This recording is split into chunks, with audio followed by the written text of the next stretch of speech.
जय श्री कृष्णा। राधे राधे। कैसे हैं आप सब? आई होप कान्हा जी की कृपा से आप सब ठीक होंगे। भगवान को भोग लगाने के बाद यदि आप भोजन ग्रहण करते हैं तो क्या खास होता है उसमें। यदि आप भगवान को भोग लगाते हैं तो ये प्रसंग जरूर सुनिएगा, और नहीं लगाते तो जरूर ही सुनिएगा, क्योंकि तब ज्यादा जरूरी है। एक बार एक सेठ था। वो बहुत कंजूस था, लेकिन दिल से सच्चा था और ईमानदार था। कंजूस बहुत था तो दुकान से जा रहा था, अपने बेटे को दुकान पर बिठाया और कहा कि सुनो, बिना पैसे लिए किसी को कुछ मत देना। मैं काम से जा रहा हूँ, जल्दी वापस लौटूंगा। बेटे ने कहा ठीक है बाबूजी, आप निश्चिंत रहें। बेटा दुकानदारी करने लगा, बिना पैसे से किसी को कुछ नहीं दे रहा था। थोड़ी देर बाद एक संत आए। वो संत कभी कभी इनकी दुकान पर आते थे। वो संत पास के तालाब के पास एक मंदिर था, वहां पर भगवान की सेवा करते थे। वो दुकान पर आए। बेटे को पता था कि वो संत जगह जगह घूमकर अपने खाने पीने का सामान इकट्ठा करते हैं, उसी से भोग तैयार करते हैं, उसी से भोजन पकता है। संत ने आकर कहा, बेटा नमक चाहिए। सेठ के बेटे ने नमक निकाला और संत को दे दिया। संत नमक लेकर चले गए। थोड़ी देर बाद सेठ आए। सेठ ने देखा एक डब्बा खुला हुआ है। सेठ ने कहा, ये क्या, किसको बेचा है? तो बेटे ने बताया, वो संत आए थे, उनको नमक चाहिए था, मैंने निकाल कर दे दिया। तो सेठ ने कहा, बेवकूफ, पागल, नमक नहीं था, इसमें जहर था। इसमें बेटे ने बताया, वो तालाब के पास जो संत रहते हैं ना, जो मंदिर की सेवा करते हैं, मैंने तो उनको दे दिया। सेठ घबरा गया, भाग करके गया तालाब की तरफ। जब तालाब की तरफ पहुंचा, भाग करके मंदिर में गया, दूर से चिल्लाने लगा, बाबा रुकिए, बाबा रुकिए, भोजन मत कीजिएगा, इस रुकिए।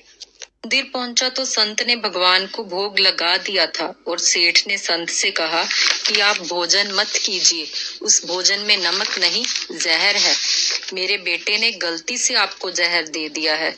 संत मुस्कुराए और कहा, अब तो जो चाहे हो, तो चाहे जहर खाया हो चाहे नमक, अब तो कुछ नहीं हो सकता, क्योंकि भोग मैंने मेरे भगवान को लगा दिया।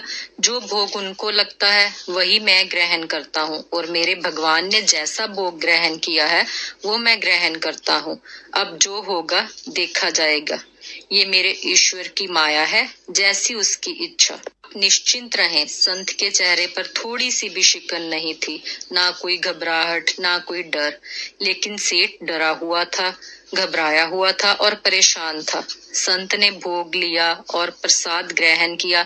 बड़े मन से, दिल से भगवान का नाम लिया और सेठ को बोला, आप जाइए, निश्चिंत रहिए। सेठ बोला, नहीं, मैं यहीं बैठूंगा, आपको कुछ हो गया तो? संत ने कहा, ये प्रसाद था, जी कुछ नहीं होगा, आप निश्चिंत रहिए। लेकिन सेठ कहाँ मानने वाला था। सेठ धर्मी था, भले ही कंजूस था।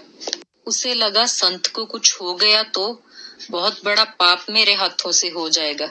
सेठ वहीं बैठा रहा। रात्रि हुई। संत भगवान का नाम लेकर निद्रा में लीन हो गए।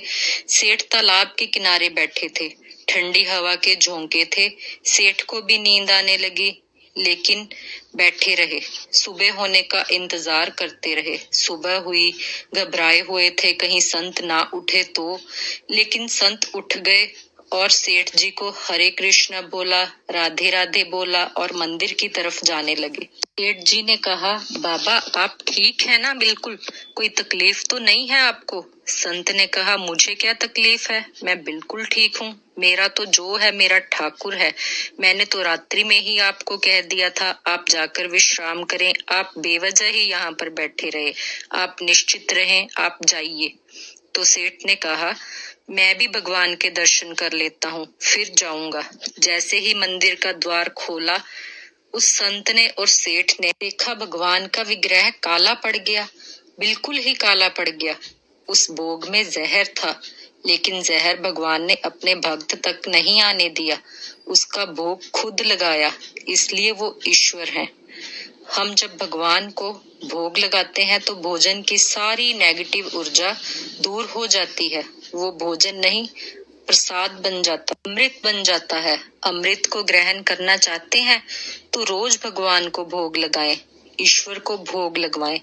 ईश्वर आपसे प्रेम करते हैं। इस दुनिया में, इस ब्रह्मांड में ऐसी कोई चीज नहीं है जो ईश्वर के भीतर नहीं है। भगवान श्री कृष्ण कहते हैं, सब कुछ मेरे भीतर है, सब कुछ मुझसे ही निकलता है, चाहे वो विष हो या अमृत हो, कुछ भी हो। ईश्वर आपसे बेहद प्रेम करते हैं। आप यकीन मानो, जब आप विश्वास करते हैं तो ईश्वर आपसे 4 कदम आगे चलते हैं कि आप सुरक्षित रहें। आप देखना, जितने भी लोग ईश्वर के करीब हैं, ईश्वर पर विश्वास करते हैं, उनके चेहरे पर अलग ही तेज होता है। उनसे मिलकर आपको आनंद आ जाता है। वो तेज ईश्वर का सुरक्षा घेरा होता है जो आपको चारों तरफ से रखता है, क्योंकि ईश्वर उनसे प्रेम करते हैं। आज के बाद पहले ईश्वर को भोग लगाइए, उसके बाद अमृत ग्रहण कीजिए, अपने विश्वास को मजबूत कीजिए। राधे राधे।